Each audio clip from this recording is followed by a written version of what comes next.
오늘은 감사절기를 지키는 신앙의 의미, 이런 제목의 말씀 함께 나누도록 하겠습니다. 오늘 본문에 보면 출애굽한 이스라엘 백성들에게 하나님께서 1년에 3차 절기를 지키라고 명령하시는 그런 본문을 우리가 읽게 되었습니다. 여러분, 이 절기라고 하는 게 뭔가 하면 하나님께서 어느 기간을 지정하셔서 거룩하게 구별해서 하나님 앞에 감사의 제사를 드리고 축제를 하라고 하는 그런 절기예요. 그런 기간을 말합니다. 자, 오늘 출애굽기 23장 16절의 말씀을 제가 다시 한번 읽어보겠습니다. 맥추절을 지키라. 이는 내가 수고하여 밭에 뿌린 것에 첫 열매를 거둠이니라. 이렇게 말씀하고 있죠. 어느 교회에서 전도를 했대요. 오늘 맥추감사절인데 교회 가시면 맛있는 거 줄 거라고 그랬더니 교회 가면 맥주도 줘요? 그랬더니 우리 성도님들 가끔 헌금하는 거 보면 맥추인데 보리맥자에다가 거들추인데 헌금 봉투에다 맥주 감사 헌금, 이런 분들도 있어요. 자, 한번 따라서 해보겠습니다. 맥추감사절. 네. 근데 여기서 첫 열매를 거두었으니까 감사절기를 지키라 했는데, 이 첫 열매가 단순히 첫 번째 딴 거니까 하나님께 드린다, 이런 신앙의 맥락도 성경에 있지만 그보다 더 깊은 의미가 여기에 있어요. 여러분, 이해가 잘 되려면 우리나라의 역사를 한번 반추해 보는 게 좋을 것 같습니다. 우리나라는 일제강점기에 어마어마한 수탈을 당했어요. 요즘에 제정신이 아닌 사람들이 그런 얘기도 한다고 그래요. 일제가 와가지고 우리나라를 발전시켰다고. 참 말이 안 되는 얘기예요. 우리나라의 지하자원과 또 여러 가지 그 식량과 이런 것들을 약탈해 가기 위해서, 심지어는 인력까지 약탈해 가기 위해서 철도도 놓고 이런 것들을 했던 거죠. 신장로도 개설하고 그랬죠. 여러분들, 일제 때에 우리나라에서 일본이 와가지고 일본 제국주의가 우리나라를 얼마나 수탈해 갔는가 하면요, 말을 할 수가 없어요. 저는 일제 때 태어나고 산 사람은 아니지만 우리 할아버지가 가끔 그런 말씀을 해주셨어요. 일제가 주재원들이 나와가지고 동네마다 다니면서 그릇도 뺏어갔대요. 그릇, 놋그릇 같은 거, 전쟁 물자 한다고. 동네마다 이렇게 큰 공원 가보면 오래된 소나무들 이렇게 겉껍질이 움푹움푹 패여 있는 자국들이 지금도 있습니다. 그럼 송진 빼가느라고. 그리고 인천항, 부산항 뭐 할 것도 없고, 특히 군산항이나 목포항 같은 데에서는요, 우리나라의 식량을 어마어마하게 약탈해 갔습니다. 옛날 농사라고 하는 것이 오늘날처럼 단위 면적당 소출이 많지 않았잖아요. 논 한 마지기 농사해봐야 얼마 안 나왔거든요. 키만 크고 엎치기도 잘하고, 그 알갱이, 벼나락 알갱이는, 그 씨앗 알갱이는 얼마 안 알렸단 말이에요. 잘 쏟아지기도 하고 그랬단 말이죠. 바람이 불면 엎쳐가지고 또 농사가 망치기도 하고 그러지 않았어요? 그런데 우리 할아버지 말씀을 제가 들어보니까 일제 주재원들이 와가지고 밀리삭, 보리삭을 셌대요. 거기에 나달갱이가 몇 개 달렸는지 이거를 산출을 해가지고 얼마씩 식량을 내라고 강제로 뺏어간 거예요. 그걸 공출이라 그랬어요. 공출. 그러니 먹고 사는 것이 얼마나, 그러자네도 살기가 어려운데 너무너무 힘든 거예요. 거기다가 일제 후에 남북이 미소 냉전 시대에 서로 38선을 그어놓고 1950년도에는 6.25 전쟁이 일어나가지고 어떻게 됐어요? 그나마 있던 거 전부 파괴하고 어마어마한 사람들이 피를 흘리고 죽고 얼마나 비참했습니까? 그 여파로 전후 세대인 우리들도 학교 가면은 도시락 검사를 했어요. 뭘 검사했을까요? 거기다가 잡곡을 넣느냐 안 넣느냐. 많이 넣어라. 콩도 넣고 보리도 넣고 많이 넣어라 그랬잖아요. 참 지금 생각하면 격세지감을 느끼는 그런 거죠. 요즘 아이들은 뭐 학교에 도시락도 안 가지고 가죠. 뭐 다 급식을 해주니까 식사도 얼마나 잘 나온다 그래요. 태어나려면 요즘에 태어났어야 하는데 그런 얘기들 하시죠. 요즘에는 먹는 게 너무 풍부하니까 다이어트들 한다고들 그러고 그냥 몸살 날 정도로 운동들 하고 돌아다니고 있고 얼마나 대단합니까 지금. 옆에 분들도 봐요. 열 중에 8, 9는 배 나왔을 거라고 그렇잖아요. 그런 시대가 됐어요. 그런데 옛날에는 이렇게 일제에 수탈당하고 또 6.25 때 파괴가 되고 먹고 살기 어려운 시대니까 보릿고개가 있다고 그랬단 말입니다. 보릿고개가 뭐죠? 가을에 소출이 작은데 그걸 가지고 겨울나기가 너무너무 어려운 거예요. 겨울나기가 어려우니까 김장도 옛날에는 어마어마하게 했어요. 우리 집도 보면 그 부엌 뒷곁에 항아리를 막 여러 개 모아가지고 배추로, 무로, 파로 그냥 겨우내 그거 먹고 사는 거지. 그리고 방에다가는 또 고구마를 캐가지고 고구마 통가리를 해가지고 겨우내 그 구워 먹고 쪄 먹고 밥에 먹고 하여간 깎아 먹고 그러고 살잖아요. 겨울에 굶어 죽으면 안 되니까. 그래도 먹을 게 있는 집들이 있지만 없는 집들은 하루에 3끼 식사도 못하고 2끼 못하는 집들도 있고 굶어 죽지 않으려고 죽 써먹고 살았단 말이에요.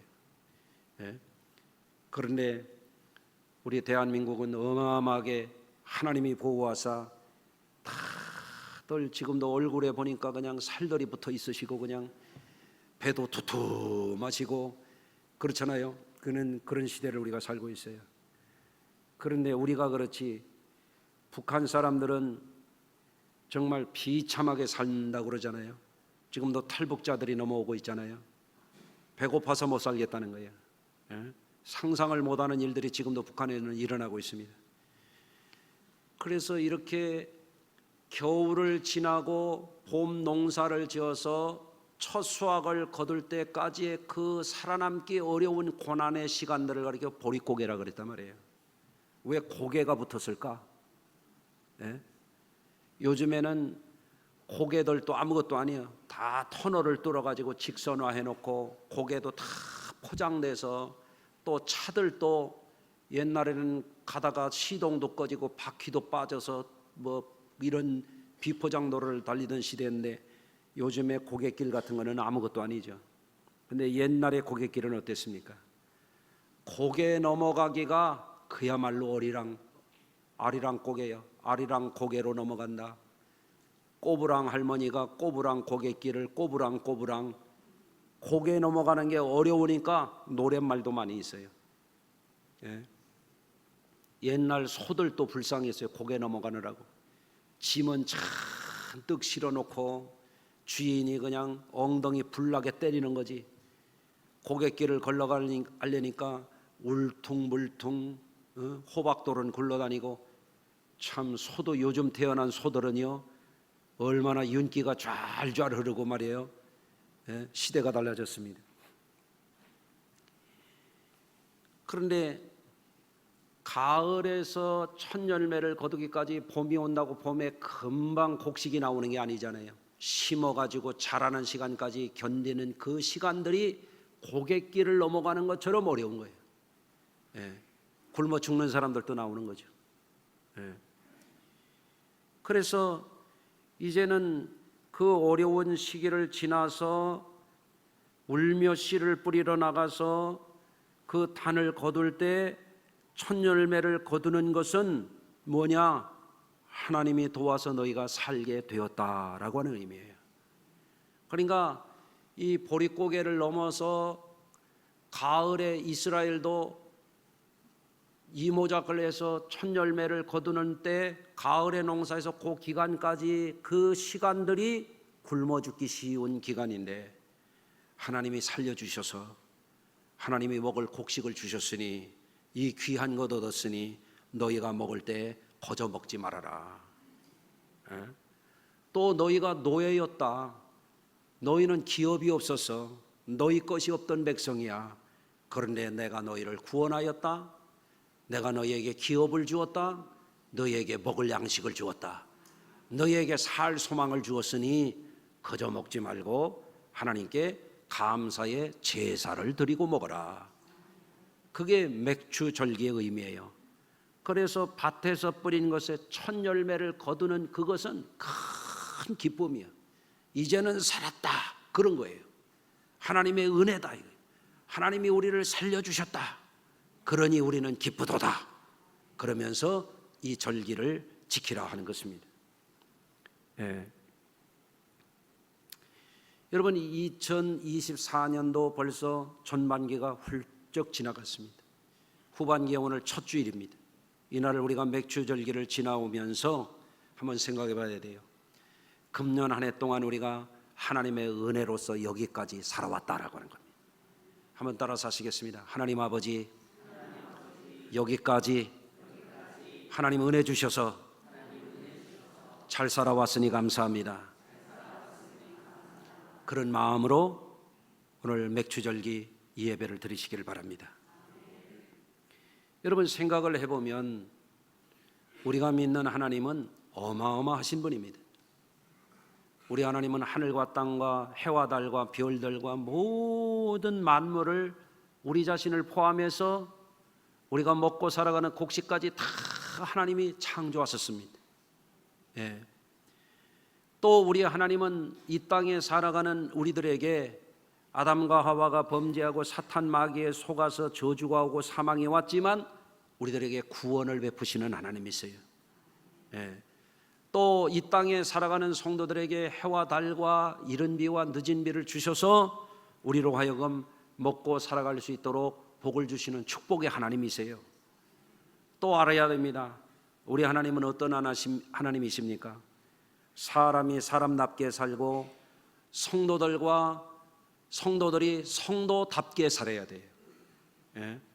이게 너무너무 중요해요. 그러나 오늘날 겉모양은 사람인데 짐승처럼 사는 사람들 많아요. 그렇기 때문에 하나님은 심판을 예고하고 계시는 거예요. 우리 하나님은 심판주이십니다. 또 하나님은 죄를 회개하고 거듭나서 하나님의 은혜에 감사하면서 성도답게 사람답게 사는 사람들에게는 영생을 약속해 주시는 영생주 하나님이세요. 할렐루야. 이와 같은 하나님은 만물의 주권자이시고 만물을 다스리시는 분이에요.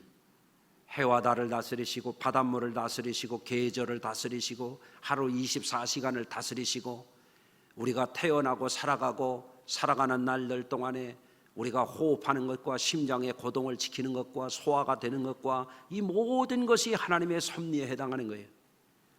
영원부터 영원까지 하나님께서 만물의 주가 되시고 다스리시고 심판하시고 구원하시는 것이 그분의 주권에 달려 있어요. 그래서 우리는 알아야 돼요. 우리가 존재하는 것, 우리가 살아가는 것, 우리가 꿈꾸고 미래를 바라볼 수 있는 이 모든 것이 하나님의 은혜라 하는 것입니다. 그래서 우리는 그 하나님 앞에 홀로 영광과 찬양받기에 합당하신 하나님 앞에 때때로 이렇게 감사하면서 절기 예배를 드리는 것이 마땅한 일인 줄로 믿습니다. 여러분, 우리 성도님들 어떻게 생각하는지 모르겠습니다만은요, 금년에 올해 좀 일찍 더워서 걱정을 많이 했는데 일전에 비가 쫙쫙 내리니까 무슨 생각이 드냐면 너무너무 감사한 거예요. 비를 내리시니까 너무 감사해요. 비를 내리니까 시원하고 좋은 거예요. 비를 안 내리면 농사가 돼요? 아마 비를 안 내리면 한강물이 썩어가지고 애굽 나일강에 물이 썩었을 때처럼 악취가 나고 살 수가 없을 거예요. 그렇지 않아요? 한강물이 말라버리겠죠? 그런 겁니다. 비가 오는 것도 은혜예요. 이제 장마 끝나고 나면 뙤약볕이 땡볕이 막 얼마나 내리쬐이겠어요. 그것도 의뢰요. 네? 그동안 제가 한번 해보진 않았는데 올여름에는 한번 해볼까 싶어요. 아스팔트에 계란 좀 한번 후라이 좀 해볼까. 네? 여름에 뜨거워서 우리가 땀나고 덥고 힘들 수는 있지만 여러분, 하나님이 은혜로 햇빛을 내려주셔서 땡볕을 내려주지 않으면 곡식이 어떻게 읽고 과일이 어떻게 있겠어요? 모든 것이 하나님의 섭리 가운데 주시는 은혜인 줄로 믿습니다. 그러니까 비가 올 때는 비가 와서 감사, 해가 뜰 때는 해가 떠서 감사. 아멘. 여러분, 감사하며 사시기를 바랍니다. 문제는 우리가 하나님의 은혜로 살아가고 있다고 하는 것을 알아야 돼요. 그리고 하나님이 왜 우리에게 계명을 주시고 왜 하나님이 절기를 지키라고 하는지 그 이유를 알아야 되는데, 그 이유 가운데에도 하나님이 이거를 지켜라 하고 주시는 계명에도 은혜가 있어요. 하나님이 절기를 지키라 하는데도 거기에 더 큰 은혜가 담겨 있어요. 알고 보면 그래요. 제가 신명기 30장 9절 이하의 말씀을 읽어볼게요. 내가 내 하나님 여호와의 말씀을 청종하여 이 율법책에 기록된 그의 명령과 규례를 지키고 내 마음을 다하여 뜻을 다하여 여호와 내 하나님께 돌아오면 내 하나님 여호와께서 내 손으로 하는 모든 일과 내 몸의 소생과 내 가축의 새끼와 내 토지의 소산을 많게 하시고 내게 복을 주시되 곧 여호와께서 내 조상들을 기뻐하신 것과 같이 너를 다시 기뻐하사 내게 복을 주시리라. 중간 거 다 빼더라도요, 이 계명을 지키면 복을 주시리라. 계명을 왜 주셨나 보니까 더 좋은 거 주시려고 지켜라 하는 말씀이에요. 그래서 하나님의 말씀, 이 계명, 이 율법 속에는 뭐가 있냐면 전부 하나님의 약속이 있습니다.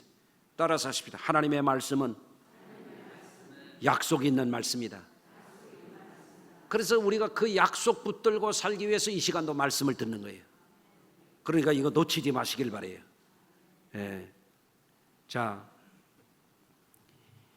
여러분, 하나님 앞에서 사람다운 삶을 살아가는 것, 성도다운 삶을 살아가도록 하기 위해서 하나님의 언약의 말씀을 주셨는데 거기에 하나님의 큰 계획이 있는 것을 알 수 있죠.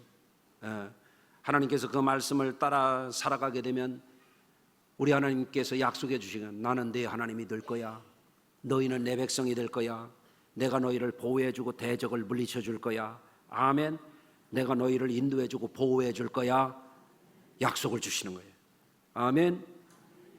그래서 이 계명을 지키는 문제, 절기를 지키는 것에 대해서 사람이 이것을 이해하느냐에 따라서, 이해 못하느냐에 따라서 차이가 있겠지만 우리 성도님들은 이 의미를 깊이 깨달아서 정말 이 절기를 통해서 주시는 하나님의 은혜와 사랑과 축복이 여러분의 것이 되시길 바랍니다.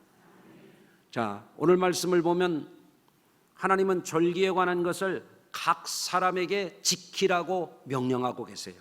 따라서 하십니다. 절기는 각 사람이 꼭 지켜야 하는 것이다. 오늘 14절의 말씀입니다. 너는 매년 3번 내게 절기를 지킬지니라. 이렇게 되어 있어요. 너는이라고 되어 있어요. 너는. 너희 지분도 아니야.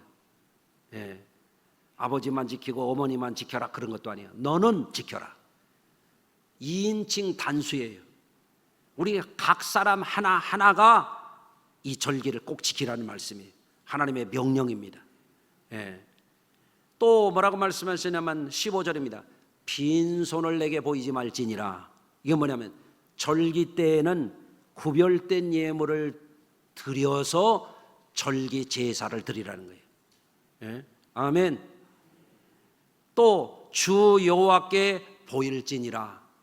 각 사람 한 사람이 절기 예물을 정성으로 잘 준비해 가지고 하나님께 드리는지 하나님이 보시겠다는 거예요. 오늘도 보고 계세요.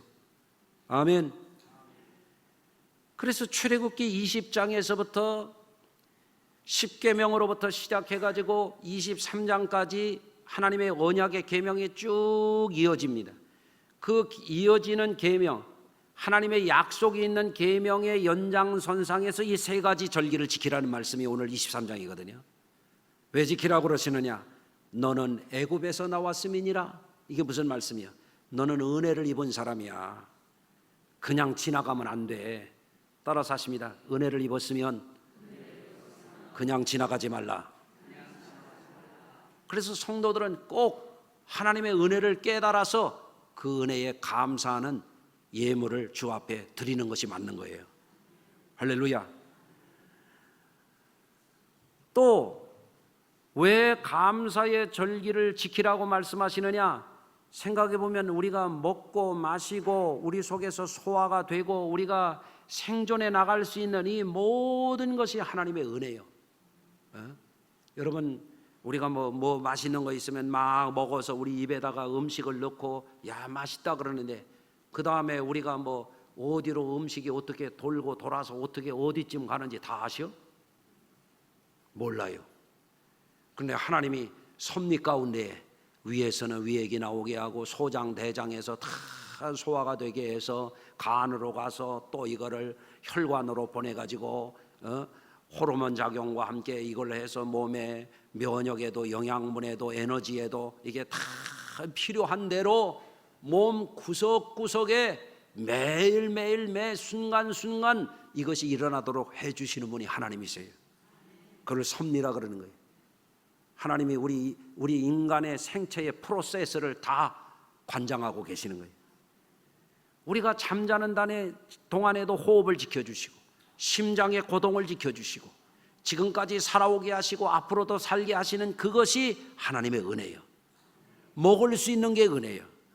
너무너무 감사한 거예요. 그러니 정말 노예살이하던 그 백성이, 기업이 없던 그 백성이, 자기 것이 없던 사람들이 농사를 지어서 천년을매를 얻을 때 그 은혜를 모르고 맛있다고 먹기만 하면 안 되는 거죠. 여러분들, 미국의 청교도가 마을에 사는 무신론자를 초대해가지고 식사를 하게 되었답니다. 그러니까 이 청교도가 음식을 장만해가지고 이웃 농부를 대접하는데 그냥 먹을 수가 없잖아요. 음식을 감사하고 먹어야지.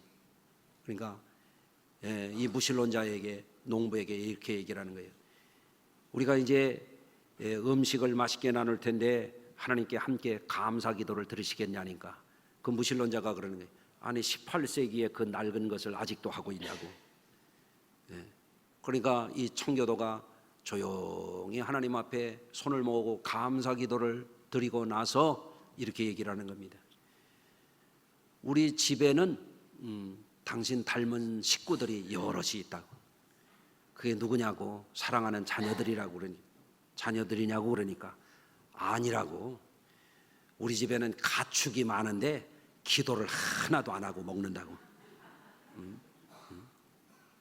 옛날 어른들이 사람답지 않은 사람을 뭐라고 하냐면 짐승 같다고 그랬어요.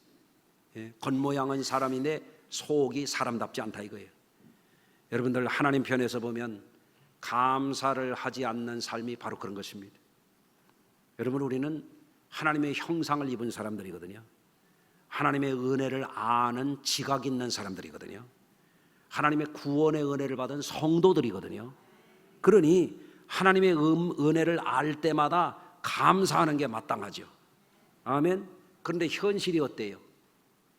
은혜를 자주 잊어버려요. 감사를 잘 안 해요. 실제 예를 한번 알려드려 볼까요? 제가 지금 우리 교회 부임해서 12년 동안 설교를 매주 하고 있어요. 열심히 하고 있어요. 이거 설교가 그냥 되는 게 아니에요. 준비를 해야 되는 거예요. 그런데 여러분들, 맛있는 음식을 먹으면 감사할 줄을 알아야 되는 것처럼 은혜로운 설교를 들으면 은혜 받았습니다, 감사합니다 하고 그러고 나가야 될 거 아니에요? 그렇게 해요, 안 해요? 근데 2부 때 내가 똑같은 얘기 했거든요. 그런데 나갈 때 몇 사람이나 감사하고 나가다가 3번 다고 그랬는데요, 그래도 반은 안 해요. 한번 연습해 보겠습니다. 은혜의 말씀에 감사합니다. 옆에 분하고도 한번 인사해요. 함께 예배해서 감사합니다. 혼자 예배하면 그게 무슨 예배 같겠어요? 그렇잖아요. 아파서 혼자 예배 해봐요. 그런가 안 그런가? 늘 감사해야 돼. 예? 그래서 성경은 감사하는 자가 되라 그러잖아요. 감사하는 자, 사람다운 사람이야. 감사하는 자, 그게 성도요. 감사하는 자, 그게 은혜 받은 사람이야. 감사하는 자, 그가 축복받을 자야. 예? 이따가도 내가 세볼 거예요. 예? 감사의 절기를 지키라고 하는 의미는 이런 거예요. 일일이 사실 감사를 못해요. 저도 일일이 다 감사는 못해요. 자꾸 잊어버려. 그게 우리의 한계인 것 같아요. 그런데 하나님이 너는 1년에 3차 감사 절기를 지켜라. 이 의미가 뭐냐면 최소한 이거는 꼭 지켜라. 그런 의미가 있는 거예요. 아멘. 그러면 뭐예요? 건건이 은혜마다 감사 안 했더라도 내가 이해해 줄게. 내가 받아줄게. 괜찮아? 하나님이 은혜의 음성이에요. 아시기를 바랍니다. 예? 또 감사절기를 지키라고 하는 데는 더 큰 비밀이 있어요. 하나님이 감사절기를 지키는 사람들에게 그래 감사절기 지켜 흐뭇하다 그러고 끝나는 분이 아니야. 감사절기를 지키는 자들에게는 더 큰 은혜와 축복의 계획이 있는 거예요. 예? 출애굽기 23장 22절입니다. 내가 그의 목소리를 잘 청종하고 내 모든 말대로 행하면 내가 내 원수의 원수가 되고 내 대적에게 대적이 될지라. 내 하나님 여호와를 섬기라. 그리하면 여호와가 너의 양식과 물에 복을 내리고 너희 중에서 병을 제하리니 내가 너의 날수를 채우리라. 이게 무슨 말씀이에요? 만군의 하나님 창조주 여호와 하나님이 내가 내 하나님 되어줄게. 예? 내가 너를 보호해 줄게. 내가 너를 인도해 줄게. 너와 함께 해 줄게. 그 말씀이거든요. 그러니까 절기 신앙은 단순히 감사하고 고맙고 예의를 표하고 그걸 넘어서는 거예요. 여기에 약속이 있단 말이에요. 따라서 하십시다. 절기 신앙에는 하나님의 축복의 약속이 있다. 아멘. 그래서 우리가 그것을 바라봐야 됩니다. 여러분 신앙생활을 할 때에 의미를 모르고 깨닫지 못하면은요 시계추처럼 교회만 왔다 갔다 하지 이게 신앙에 기쁨이 없어요. 감사가 없어요. 그런데 알고 보면 하나님을 아는 것이 복 중에 복이에요. 예? 이게 지식 중에 최고의 지식이에요. 가장 위대한 지식이에요. 세상 지식을 다 알아도 그거 얼마 못 쓰고 끝나요. 하나님을 아는 지식은 영원히 쓰는 거예요. 할렐루야. 또 하나님께 영화롭게 할 줄 알고 하나님의 은혜에 감사할 줄 아는 제사를 드리는 것, 하나님께 희생을 드릴 줄 아는 것은 뭐냐면 하나님이 우리에게 무슨 용돈이나 받아 쓰시는 그런 분이 아니에요. 하나님이 그거를 빌미로 해서 더욱 큰 은혜를 주시려고 하는 거예요. 시편 50편 23절입니다. 감사로 제사를 드리는 자가 나를 영화롭게 하나니 그 행위를 옳게 하는 자에게 하나님의 구원을 보이리로다. 감사의 제사를 왜 드리라고 하냐면 하나님의 구원을 보여주시겠다는 거예요. 그러니까 이 감사절기를 지키는 것은 막연하게 감사합니다 그냥 지나갈 수 없으니까 그게 아니에요. 약속이 있다 이거예요. 위대한 약속이 있는 거예요. 예. 여러분 우리 성도님들이 그렇기 때문에 알고 보면 다 감사해요. 알고 보면 어느 교회에 감사 집사님이 있었대요. 무슨 집사님이요? 이 집사님은 축복을 받아서 늘 웃음을 띠면서 사는 거예요. 늘 감사가 입에 있는 거예요. 끊임없이 감사하는 거예요. 교회에서도 집에서도 일터에서도 늘 감사하는 거예요. 그러니까 하나님이 하는 일마다 복을 주시더라는 거예요. 아멘. 그런데 이 집사님이 하나님이 은혜에 늘 감사하는 분인데 조금 약간 주책맞아.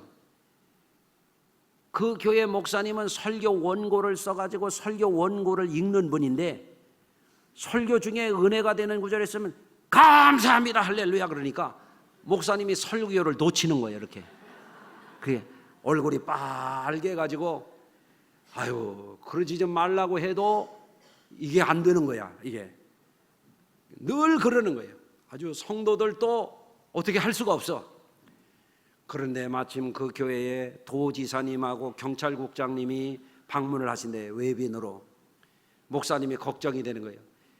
외부에 점잖은 손님들이 오는데 갑자기 감사합니다 할렐루야 그러면 그 사람들이 교인들을 어떻게 볼까. 그러니까 목사님이 꾀를 냈어요. 집사님 이번 주에 사무실에 가서 미안한데 전화 좀 받아주고 내가 책 한 권 줄 테니까 읽고 있으라고. 그 목사님이 무슨 책을 주냐면 지리책을 줬어요. 예? 그런데 이 집사님이 사무실에 앉아가지고 지리책을 읽다가 예배당에서는 예배를 한참 드리는데 할렐루야 감사하는 소리가 나와가지고 성도들이 또 다 깜짝 놀라서 뒤를 쳐다보는. 예배 끝나고 나가지고 목사님이 아니 지리책에도 뭐 감사할 게 있습니까? 그러니까 목사님 있고 말고요 태평양 가운데 가면은 10,000m가 넘는 깊은 바다가 있다고 그러는데 미가서에 읽어보니까 하나님이 우리 죄를 바다 깊은 데 던진다고 그러는데 10,000m가 넘는 데다 집어넣으면 안 나올 거 아니냐입니까? 예? 그래서 감사했다는 거지. 하늘도 감사해요. 땅도 감사해요. 살아있는 것도 감사해요. 걸어다니는 것도 감사해요. 물이 넘어가는 것도 감사해요. 이런 하나님의 말씀을 듣는 게 감사하지 않아요? 여러분에게 하나님의 소망이 있어요. 하나님의 약속이 있어요. 여러분은 하나님께 복을 받은 분들입니다. 그러니 늘 감사하고 사셔야 돼요. 사람이 교만하고 어리석어지면 주제를 모르고 분수를 모르고 여기 가서 불평하고 저기 가서 불평하고 이 사람 붙들고 불평하고 그러다가 자기도 시험 들고 남도 시험 들게 하고 그런 어리석은 사람 됩니다. 오늘부터는 감사하시길 바라요. 일전에 제 아내하고 저녁에 좀 운동하려고 공원에 나가서 이렇게 좀 걷는데 나무가 이렇게 쫙 서 있는데 제가 아내한테 그랬어요. 여보 나는 저렇게 아름드리 나무를 보면 안아주고 싶어. 왜 그래요? 나무가 없으면 세상 살 것 같아요? 삭막하지? 그렇잖아요? 생각해 보세요. 나무가 수십 년, 100년 넘도록 아름드리 나무가 돼가지고 이렇게 서 있는 걸 보면 추위도 잘 이기고 더위도 잘 이기고 비바람도 잘 이기고 장마도 잘 이기고 네? 교인들은 설교 시간에도 눈 감고 좋으는데 나무는 늘 푸르고 그냥 겨울도 여름도 잘 지내고 그러니 얼마나 아름다워요. 그러니 안아주고 싶잖아요. 예? 늘 감사한 거예요. 예? 여러분 오늘부터 불평불만 하지 마세요. 후반기에 자꾸 감사해 보세요. 마음이 밝아져요. 영이 사는 거예요. 가정도 교회도 더 좋아지는 거예요. 예. 여러분 감사하는 자가 되고 감사절기를 지키면서 하나님의 약속을 귀하게 기억하는 여러분들이 되시기를 주의 이름으로 축원합니다. 기도합니다. 하나님 아버지, 우리 성도들 한 분 한 분을 주님이 안아주시고 기뻐하시고 축복해 주시기를 원하는 것이 절기인 줄로 믿습니다. 하나님의 사랑을, 하나님의 위대한 은혜를 잃어버리지 않게 하시고 잊어버리지 않게 하시고 그 은혜 속에서 늘 감사하며 살게 하여 주시옵소서. 우리 성도들에게 하나님의 놀라운 약속이 있음을 바라보면서 더 좋은 사람이 되고 성도다운 성도가 되고 믿음의 가정을 이루고 행복한 교회 이루게 하여 주시옵소서. 예수님의 이름으로 기도합니다. 아멘.